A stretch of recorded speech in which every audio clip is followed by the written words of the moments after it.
नमस्कार दोस्तों, मैं Naresh Yawalkar prime academy of capital market में मैं आपका स्वागत करता हूं। हम एचडीएफसी बैंक के बारे में बात करेंगे आज। और ये जो आज की तारीख है 19 मार्च 2023 और ये जो प्राइसेस है वो फ्राइडे के प्राइसेस है।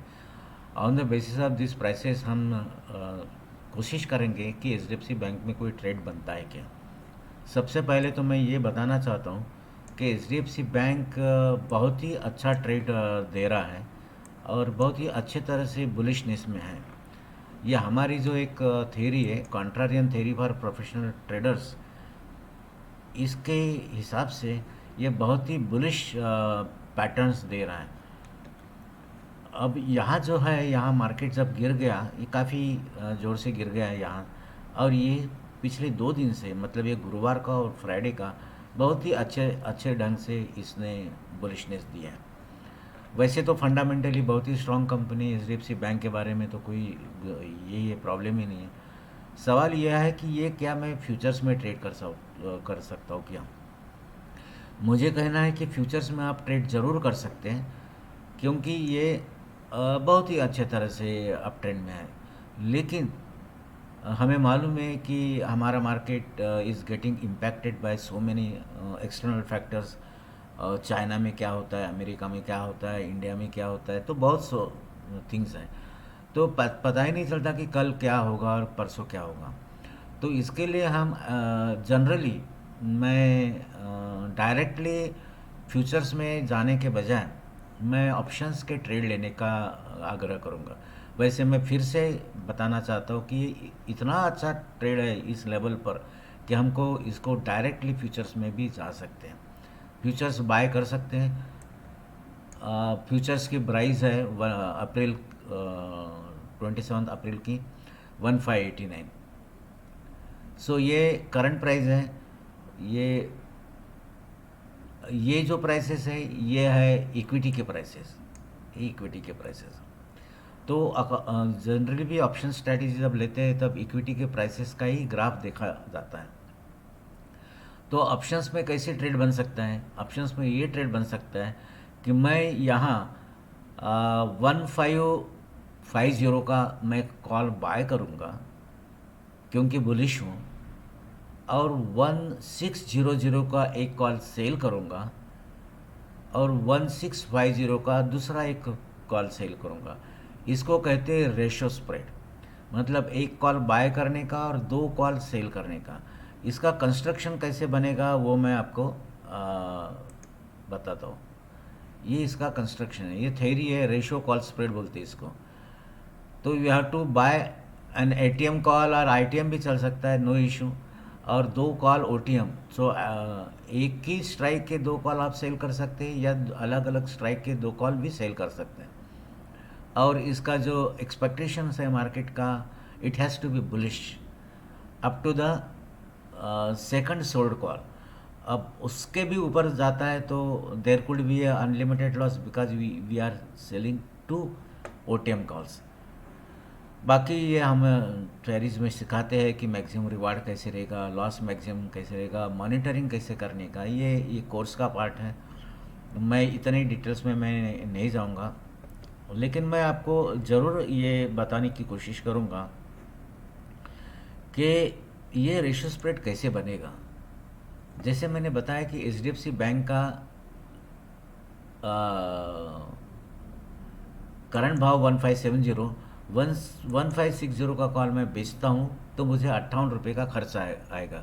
58 इंटू 550, तो 31,900 का खर्चा आता है। और साथ ही मैं क्या करता हूँ, H D F C bank का 1600 का कॉल सेल करता हूँ 41 रुपीज़ में। तो ये पैसा मुझे मिलता है, ये 22,000 मुझे पैसा मिलता है। और 1650 का दूसरा कॉल मैं सेल करता हूँ, उसको उसमें मुझे 20 रुपये का प्रीमियम मिलता है। I am eating that 41 rupees and 20। सो इसमें 11,000 रुपये का। सो टोटल मेरा खर्चा है 32,000 और मेरा इनकम है 33,500। सो 1,500 का मुझे, अगर मार्केट ऊपर नहीं जाता तब भी मुझे फ़ायदा है। ठीक है, यहाँ तक आप ध्यान में आ गया।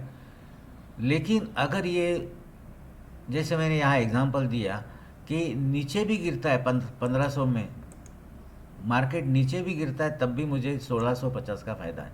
अब again I will request you to tell you that these prices are taken on the basis of the Friday's prices। Monday को प्राइसेस में चेंजेस हो जाएगा, लेकिन फिर भी जो थ्योरी है, थ्योरी में कुछ ज़्यादा फर्क नहीं पड़ेगा। थोड़ा सा लॉस और प्रॉफिट में कम ज़्यादा होगा, बस इतना ही। लॉस तो इसमें भी नहीं होगा और सोमवार को लोगे तब भी नहीं होगा, प्रॉफिट कम ज़्यादा हो सकता है। और अगर ये 1693 में जाता है, मैंने 1693 क्यों दिया है, क्योंकि ये इसका ब्रेक इवन पॉइंट है। 1693 तक भी जाता है तो there is no loss, zero loss. ये मैं मेरे स्टूडेंट्स को एक कैलकुलेशन देता हूँ, किस तरह से लॉजिक इसमें बैठाया, लॉजिक पे एक्सप्लेन करता हूँ, ये कैलकुलेटर पे देता हूँ। और मतलब 1693 और अभी प्राइस है 1572, सो ऑलमोस्ट 120 रुपया ऊपर जाने के बाद भी आप लॉस में नहीं होते हो, नीचे जाते हो तो प्रॉफिट होते हो।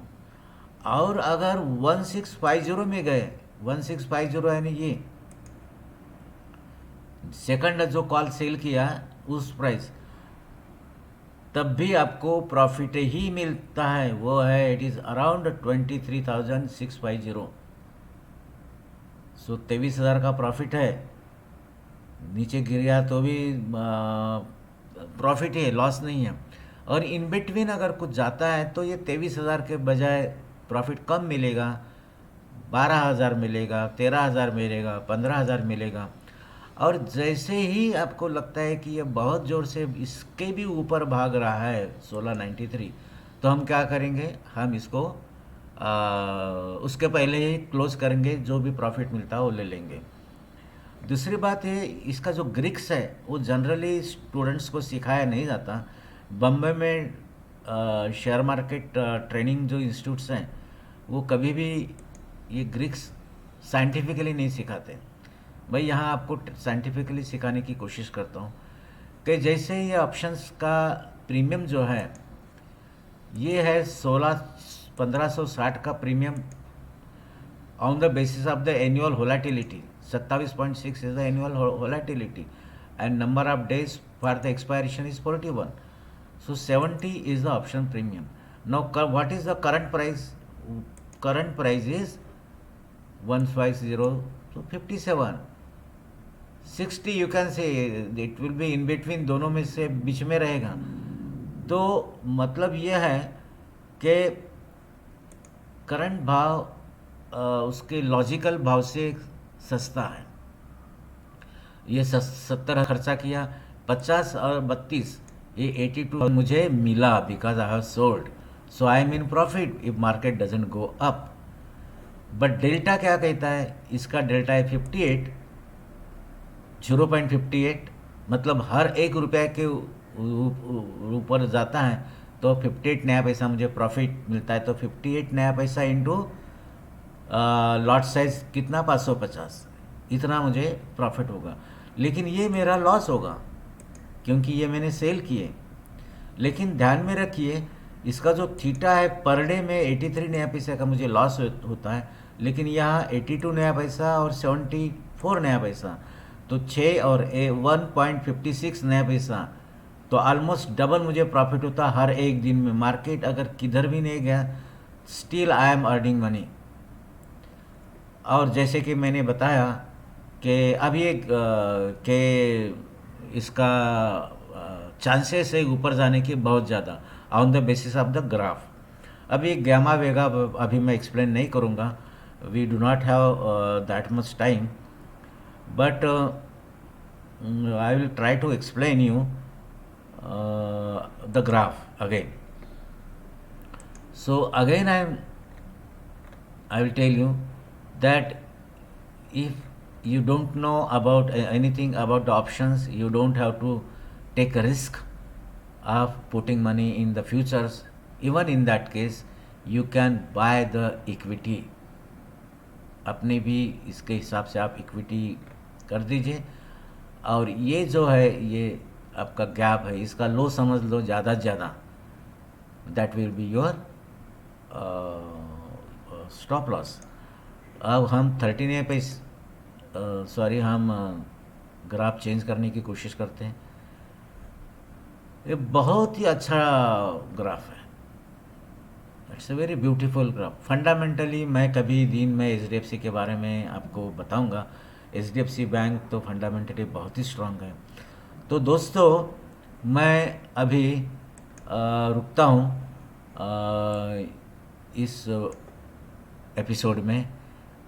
ये एपिसोड आपको अच्छा लगेगा ऐसे मुझे खातरी है, और ये अगर आपको अच्छा लगता है तो इसको शेयर कीजिए।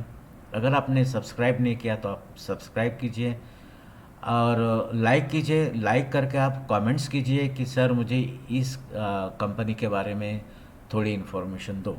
अगर आपने किसी कंपनी के बारे में आप फंडामेंटल्स भी जानना चाहते हैं तो वो भी मैं ट्राई करूँगा, और टेक्निकल्स जानना चाहते हैं या फिर ऑप्शंस का कोई ट्रेड बनता है कि नहीं ये सोचना चाहते हैं, पूछना चाहते हैं, तो वो भी मैं बताऊंगा। तो दोस्तों मैं यहाँ रुकता हूँ। आशा करता हूँ कि आपके सभी ट्रेड्स अच्छे रहे, ग्रीन रहे, आप अच्छे तरह से पैसा कमाएं। इसी उद्देश्य के साथ मैं आपका दोस्त नरेश यावलकर